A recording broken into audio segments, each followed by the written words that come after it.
Something massive just went down in the world of hip-hop, and fans are completely stunned.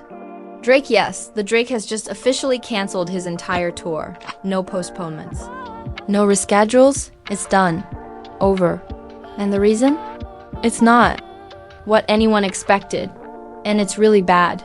We're talking scandal, betrayal, emotional breakdowns, and a meltdown so intense it reportedly sent his team into full crisis mode. Sources close to the OVO camp are whispering about secret fights, backstage blowouts, and even a shocking betrayal from someone inside Drake's inner circle, one insider claimed. It was like watching an empire collapse in real time. And this just hours before the announcement. Drake was seen storming out of a private LA studio, yelling into his phone, with security literally holding him back from someone inside. What happened? Who turned on him? And why has Drake completely vanished from the public eye since?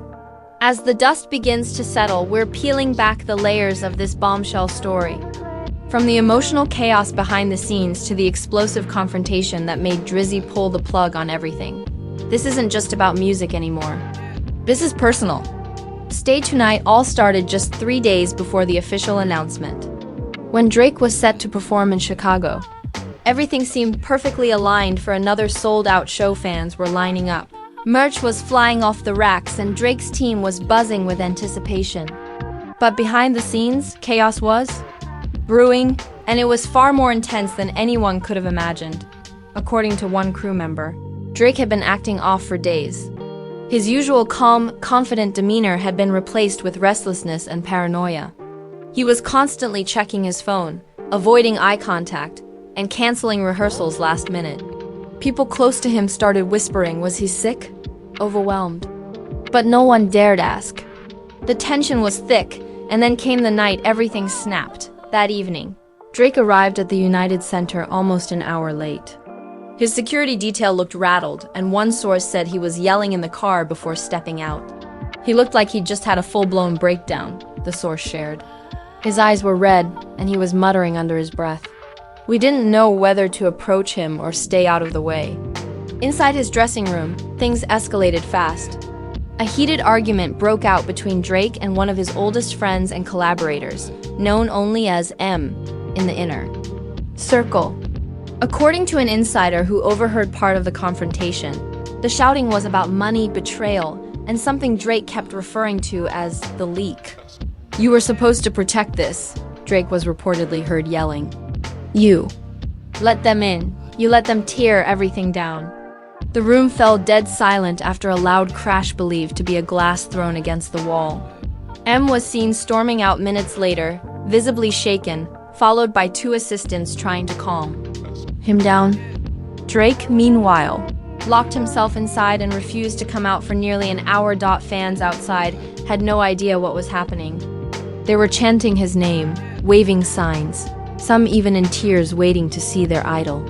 But inside, his world was unraveling. That night, the show was delayed by nearly 2 hours. And when Drake finally appeared on stage, he was visibly different. No high energy, no signature swagger. He barely smiled. Fans noticed his performance was off, slurred lines, forgotten lyrics, and at one point, he walked off stage mid-song, only to return 10 minutes later without a word of explanation. Social media exploded. Was he high? Sick? Heartbroken? The truth was more complicated. The next morning, a voice memo began circulating in fan circles. It was allegedly recorded during the backstage fight. In it, a man sounding like Drake could be heard saying, "I built all of this, and now they're laughing at me." She was right. They were never loyal. Who was she, and who was never loyal? That's where the story takes an even darker turn. Sources claim that Drake had recently reconnected with an ex, someone he had once been deeply in love with but whose relationship ended in painful betrayal. She allegedly reached out with a warning that someone close to him was plotting to sabotage the tour.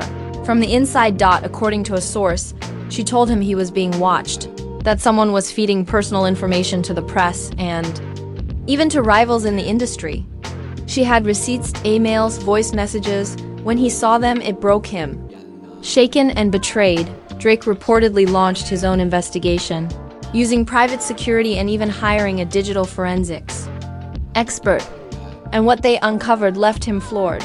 Not only was M allegedly leaking confidential tour details, but there were also signs of financial mismanagement, millions unaccounted for, expenses that made no sense, and payments to shell companies. With no real connection to the tour. The betrayal hit deep. M wasn't just a business partner, he was family. They'd come up together. Drake had trusted him with his legacy. And now it was all crumbling. But instead of firing outright, Drake did something no one expected. He stayed silent. He watched. He waited. Until that night in Chicago, when the truth finally boiled over. After the disastrous show, Drake disappeared. His phone went off. No social media activity. No statements. Fans were panicking and theories ran wild. Then, just when people thought things couldn't get worse, a new report dropped. Drake's private jet had been grounded in Los Angeles, and he was refusing to speak to anyone, even his team. Someone close to his inner circle anonymously told reporters, "It's worse than anyone knows. He's spiraling." And just like that, the next two shows were quietly postponed. No explanations. Just generic statements from venues. Behind closed doors, the atmosphere was frantic. Drake's team was scrambling to contain the fallout, but the rapper refused to cooperate. He was reportedly holed up in his hidden Calabasas estate, meeting only with lawyers and his mother, who had flown in after hearing about the breakdown. She was the only one he would listen to, the source revealed. He was crying. He kept saying, "I should have seen it coming. I let it happen." But the heartbreak wasn't just from M's betrayal. It was what the betrayal triggered. Drake was reportedly confronted with the harsh reality that his entire empire was built on people he couldn't trust anymore. And that thought broke him more than anything else. As news of the postponed shows spread, fans began demanding answers. They flooded his label with emails. They trended hashtag Where Drake on X, speculating everything from health issues to a surprise album drop. But no one could have predicted what happened next. Because on the morning of the third cancellation, a shocking post appeared, then quickly disappeared from Drake's private burner account, which some fans had been tracking for months. The post simply said, "It's done. All of it. The tour. The team. The trust. I'm out." Screenshots went viral within minutes. And even though the post was deleted within 10, the internet had seen enough. People were freaking out. Was this a breakdown? A retirement? A goodbye? Suddenly, all eyes were back on Drake. And as pressure mounted, insiders claimed that a dramatic meeting was scheduled with top executives, family members, and close friends at his estate. What happened during that meeting would change everything. And that's exactly where we pick up in part 2. The meeting at Drake's Calabasas estate was shrouded in secrecy, but what leaked from that room painted a picture more dramatic than anyone expected. 15 people were present: family, management, security, lawyers, and 2 childhood friends flown in from Toronto. The vibe? Pure tension. No one knew what Drake would decide, but everyone feared the worst. He entered the room silently, wearing a hoodie pulled low over his face and sunglasses, despite it being evening. His mother, seated beside his legal team, gave him a gentle nod. For a moment, no one spoke. Then, in a voice barely above a whisper, Drake said, "I want them all out. Every single one that lied to me." The room erupted. His longtime manager, visibly nervous, tried to intervene. "Look, Drake, we can fix this. We just need time." "The fans don't know the half of it," Drake interrupted, his voice rising. "You all let this happen. I trusted you." I trusted him. The him wasn't named, but everyone knew he was talking about some reports say he had already been cut from the group chat, security pass revoked, and his company scrubbed from the OVO business documents, all within 48 hours. But this wasn't just about firing someone. This was about betrayal that shook Drake to the core. People inside the meeting later said he broke down mid-sentence, covering his face with his hands, whispering, "They laughed at me. They used me. I can't go back on stage pretending like it's all love." His mother reached out and held his hand. "Then don't," she said softly. "Take back your life." That single line reportedly changed everything. According to one attendee, the energy shifted instantly. Drake leaned back, wiped his face, and said, "Then it's done. "The tour's over. Announce it." The room froze. Someone asked if he was serious. Drake didn't flinch. "I'm not their puppet anymore. I don't owe anyone an explanation." Within an hour, emergency calls were being made to ticket vendors, venue owners, promoters, and label reps. The message was short and direct. Tour canceled. No rescheduling. No new dates. No comment. Word spread like wildfire. Fans were devastated. Many had saved for months to see him live. Others had planned trips, group reunions, even proposals. And now, just like that, it was over, but what followed was even more shocking. The morning after the announcement, a mysterious email was leaked to a popular hip-hop B. Pop B. Log, the subject line, the truth about the sabotage. The contents were explosive. In it, an anonymous sender rumored to be a former team member detailed how N had allegedly been working with rival artists to leak setlists, audio samples, and even confidential information about Drake's unreleased music. The leak claimed M had accepted hundreds of thousands in under-the-table payments to slowly dismantle Drake's brand from the inside. He knew what he was doing, the email read. He wanted to break Drake down, not just professionally, but emotionally. He hated playing second fiddle, and he used their friendship as a weapon. Fans were outraged. The betrayal ran deeper than music. It was personal warfare. Hashtag Justice for Drake started trending, with fans demanding that those responsible be exposed and blacklisted from the industry, but not everyone was buying it. Some claimed the whole thing felt too perfect, like a scripted reality show. Skeptics believed Drake might be fabricating drama to launch a surprise documentary or project. After all, he's a master storyteller. Was this just another twist? Then came the most emotional twist of all, Drake's apology. In a heartfelt voice note posted to his Instagram stories, Drake addressed his fans directly for the first time. "I know a lot of you are hurt. I know you spend your money, your time, your love on this tour, and I'm sorry. I really am. But sometimes, when your heart breaks, you can't pretend everything's okay. I needed to walk away before I lost myself completely. Thank you for riding with me. I promise this isn't goodbye, just not now." The response was overwhelming. Thousands of fans flooded the comments with messages of support, heartbreak, and concern. Celebrities chimed in too, some defending him, others criticizing the decision. "You don't cancel on your fans like that," one rapper tweeted. "Mental health matters, but accountability does too." But others were more empathetic. "If he's hurting, he needs to heal. Period," said A-list pop star and close friend of Drake. "The industry eats people alive. Let him breathe." Meanwhile, behind closed doors, the drama was still unraveling. Drake's team initiated a full audit of all recent business dealings. Sources say at least 2 more employees were quietly let go for mishandling funds and leaking sensitive info to the media. His legal team reportedly began preparing defamation lawsuits and non-disclosure enforcements, signaling that Drake wasn't just retreating, he was retaliating. But perhaps the most jaw-dropping moment came when M himself finally broke his silence. In a shady live video posted to his backup account, M denied all accusations, claiming he was the victim of a paranoid ego trip. "I didn't leak anything," he said to his small but rapidly growing audience. This man surrounded himself with yes men, and when one person told him the truth, he cracked. "I didn't betray him. He betrayed himself." The internet exploded. Comments flooded in, some calling him a liar, others saying Drake had finally been exposed. The drama divided fans. Some stood firmly behind Drake, citing his years of loyalty and philanthropy. Others started asking if maybe he'd lost touch with reality. But while the online battle raged, Drake remained silent. Instead, he was spotted days later at a private wellness retreat in Big Sur.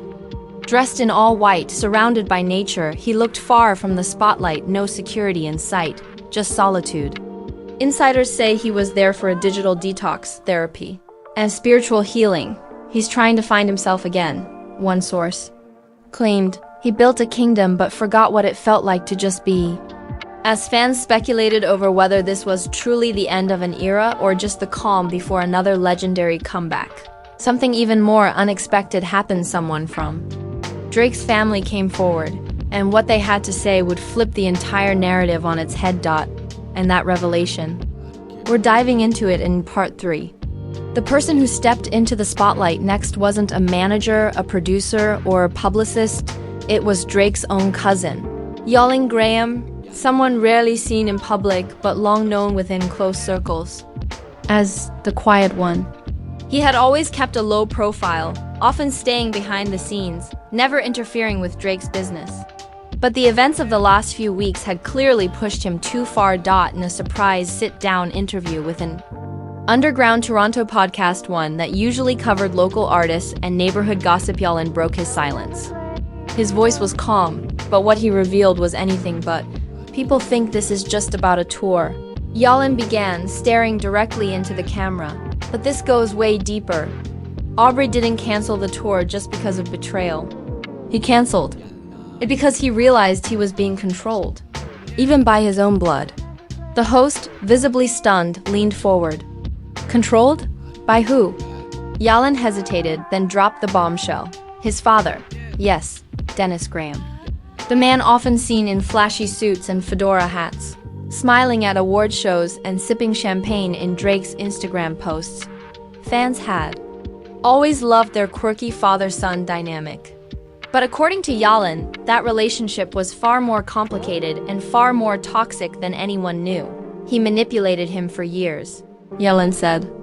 Played the loving dad in public, but behind closed doors, it was always about money, status, image. He didn't care how Aubrey felt. He just wanted to stay relevant. Yalin went on to claim that Dennis had been quietly pressuring Drake to keep people like M on the payroll, even after red flags started to appear. He'd say things like, "He's family, Aubrey. Don't embarrass the family," Yalin revealed. But the truth was, he was protecting his own interests. There were business ties between him and M that Aubrey didn't even know about until last month. The implications were huge. If true, it meant that Drake's own father had knowingly let someone he trusted sabotage his career. Fans were floored. Jalin didn't stop there. He shared texts blurred for privacy, but enough to hint that Dennis had been coordinating side deals with tour sponsors, cashing in on his son's fame without permission. He took advantage of the brand, Yalin said. And when Aubrey started pulling back, the pressure got worse. Drake, according to Yalin, found out the full extent of the betrayal only days before Chicago. And that knowledge is what truly shattered him. It wasn't just about business anymore. It was about the collapse of family, he told me that night. If I can't trust my own father, who can I trust? Yalin recalled, his voice breaking slightly. The podcast went viral overnight. Suddenly, the narrative shifted. This wasn't just a messy tour cancellation. It was a full-on family implosion. Fans rallied around Drake with even more intensity. Hashtag protect Drake and hashtag family ISNT always blood trended for hours. But while the public sympathized, Dennis Graham wasn't staying silent. Within 24 hours, he posted a fiery Instagram story that read, "My son is a grown man. I've always supported him. Anyone who says otherwise is full of it. Don't believe everything you hear." He followed up with a slick, well-produced video. Montage of old photos, him and Drake on tour, laughing together, hugging backstage with soft jazz music playing underneath. It was emotional, it was polished, and it felt calculated. Some fans were moved. Others saw right through it. The comment section turned into a war zone. "You're gaslighting him. This ain't a Hallmark card, Dennis," he trusted. You broke him." While the internet dissected every frame of that video, another shocking development unfolded. A leaked voicemail allegedly from Dennis to M surfaced on a fan page. In it, a voice believed to be Dennis is heard saying, "Just keep him on track till the deal closes. We'll handle the rest later. No context, no date." But enough to fuel speculation that the sabotage may have been coordinated at levels no one could have imagined. Meanwhile, Drake remained completely off the grid. His team released no further statements. No tweets, no stories. He was a ghost, but then fans noticed something strange. His Spotify artist profile changed subtly, but unmistakably. Under Artist Pick, a new playlist appeared titled, "It's Too Quiet Now, The Tracks." Emotional cuts from artists like Saad Frank Ocean, and even unreleased Drake snippets that some fans had never heard before. One track, labeled Deep Cuts 4 AM, featured lyrics that many believe confirmed everything. They said blood's thicker than water, but water never stole my peace. I gave. Seats at my table. They brought knives underneath. The internet lost it. Was this a hidden confession? A musical eulogy for his broken relationships? Within hours, millions of fans streamed the playlist. Analysts reported a 320% spike in his back catalog streams. And yet, he said nothing. No caption. No video, just music. Just pain. Behind the scenes, sources revealed that Drake was now in full isolation mode. He's not taking calls, not even from his label. He's building something. Alone, one insider shared. He's journaling. Recording not for the charts, but for himself. This isn't about fame anymore. It's about survival. Some insiders even claim that Drake was considering a full exit from the music industry, not a retirement stunt. A real, permanent exit. One that would shock the world. And while fans wrestled with that terrifying possibility, a new player emerged. From the shadows, someone who hadn't been seen in years, but whose name still carried weight in Drake's past. Yes. We're talking about Sophie, Drake's former partner and the mother of his son. Adonis hadn't been publicly involved in his affairs in a long time. But recent sightings showed her entering the gates of his Calabasas estate twice in 1 week. Paparazzi captured her wearing oversized sunglasses, clutching what appeared to be legal folders and a handwritten letter. What was she doing there? Was she offering support or delivering a message? Some believe she came at the request of Drake's mother, who was desperate to help her son find stability. Others believe Sophie reached out on her own, worried that Drake's spiral was affecting their son. Either way, her presence marked a turning point. Because shortly after those visits, things changed. A private jet was spotted leaving Los Angeles, headed for Turks and Caicos. On board, Drake, no entourage, no press. Just him. And what he was about to do next would shock the world. All of that, and more, in part 4. When Drake's private jet touched down in Turks and Caicos, it wasn't just a vacation. It was a full-blown escape. Gone were the days of entourages and flashing cameras. This time, Drake arrived with nothing but a duffel bag, a notebook, and one trusted friend, Noah 40 Shabib. If there was anyone who had stuck by Drake through every storm, it was 40. And now, as the world speculated, blamed, and begged for answers, the two of them disappeared into a private villa on the coast. No press. No signal, just ocean air and silence, according to someone who worked at the resort. Drake spent his mornings pacing the shoreline alone, scribbling into his notebook and blasting old soul records through a portable speaker. At night, he and 40 would sit on the balcony, talking for hours, sometimes laughing, sometimes crying. They looked like two brothers repairing something deeper than music, the source said. Like they were building each other back from the ground up. But the real twist came on day 4. A drone camera, illegally flying over the property, captured a blurry shot of a whiteboard set up on the patio. Zoomed-in images showed words scrawled in marker, Project Exile. No label, no press, no features, just truth. Fans went wild. Was this a new album? A secret independent project? A tell memoir in the form of music? Whatever it was, it didn't seem designed for the charts. It was raw. Fans described the moment as watching a phoenix rise from the ashes. But while Drake was laying low back in Los Angeles, his inner circle was still burning, and his reputation had taken a brutal hit. Artists began distancing themselves from him. 2 brand deals were publicly canceled. His own team started to fall apart as more receipts surfaced. Emails, audio, timelines, all pointing to shady backdoor deals. In a desperate attempt to salvage his name, M posted a tearful Instagram live saying, "I never wanted to hurt him. I loved him like a brother, but fame changes people. And sometimes you do things out of survival." Fans weren't buying it. Comments poured in, accusing him of crocodile tears, manipulating the narrative, and weaponizing guilt. He ended the live mid-sentence after someone commented, "Your tears don't bring back the tour." Meanwhile, Drake's father, Dennis Graham, remained silent after his earlier post backfired spectacularly. A close friend of the family claimed Dennis had been asked politely but firmly by Drake's mother to stay away until further notice. She told him, "You've done enough damage. Let him heal in peace," the source alleged. Even the label, once confident and controlling, was losing its grip. Without Drake's cooperation, they had no tour, no press appearances, and no new revenue pipeline. The pressure was mounting. And that's when they made a move no one expected. They leaked a 5-minute video mysteriously surfaced on a popular hip-hop site, clearly filmed without Drake's consent. In it, he's seen sitting in a label conference room, visibly uncomfortable, while executives pressure him to restructure the tour announcement and spin the narrative. Just say it was creative burnout, one voice suggests. Or that you wanted to explore other projects, keep it light. Drake, in the clip, stares blankly for a moment, then mutters, "Nah, you want me to lie to the people who gave me everything. I won't do it." The video went viral instantly.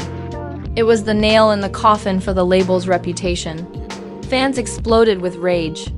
Hashtags like #LetDrakeSpeak and #NotYourPuppet dominated the timeline. Suddenly, the world wasn't just watching a musician's downfall. They were watching a revolution. And then, without warning, he reappeared. A grainy Instagram story popped up on Drake's verified account. No face, just a shot of the ocean and his voice. "I've seen the truth, and the truth is, I'm better off alone." 10 minutes later, he dropped a single. No rollout. No teaser, just a link. The track? Broken Crown. It was brutal, beautiful. Unfiltered. He rapped like he hadn't in years about betrayal, about fame, about family, about giving everything and getting lies in return. In one bar, He said, "Toured the globe just to come back betrayed. Counted every stream while my soul decayed. Blood made deals in rooms I never stepped. but cried on my shoulder when the lies crept." The internet lost its collective mind. Critics called it his rawest work since nothing was the same. Fans flooded streaming platforms. The song topped global charts in less than 12 hours with no promotion. Not a single playlist push. Just pain. And the world felt it. People weren't just hearing Drake's story.